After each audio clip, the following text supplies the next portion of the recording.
Bonjour mes chers, alors aujourd'hui on va voir la phrase.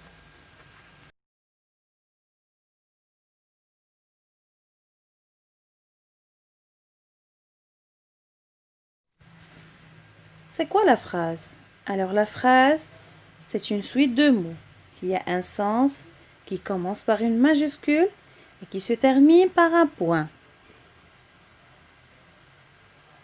Je répète, la phrase, c'est une suite de mots qui a un sens, qui commence par une lettre majuscule et qui se termine par un point ou bien une ponctuation, soit un point d'interrogation, point d'exclamation ou bien des points de suspension.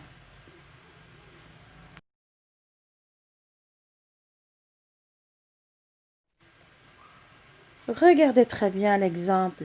La souris danse. Donc cette phrase a un sens. Par contre, la deuxième, la souris danse. Ce n'est pas une phrase. La phrase a deux formes. La forme affirmative et la forme négative. La forme affirmative, ça veut dire elle ne contient pas les mots de négation. Par contre, la forme négative contient les mots de négation comme ne pas, ne jamais, ne plus.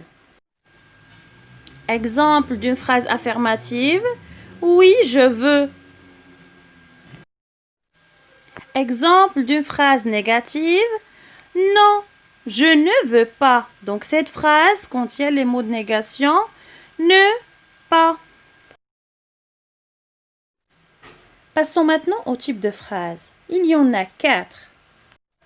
La phrase déclarative, exclamative, impérative et interrogative. La phrase déclarative, c'est pour dire ou bien raconter. Exemple, tu aimes les carottes. Exclamative, c'est pour exprimer un sentiment. Par exemple, quel beau gâteau! Généralement, la phrase exclamative se termine par un point d'exclamation. La même chose pour la phrase interrogative. C'est pour poser une question. Exemple, où est mon stylo? Et faites attention, la phrase interrogative se termine par un point d'interrogation.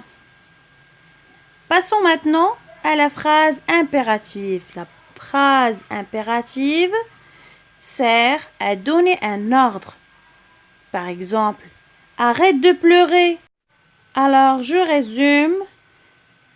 La phrase j'ai dit a 2 formes et 4 types. Retenez très bien ça.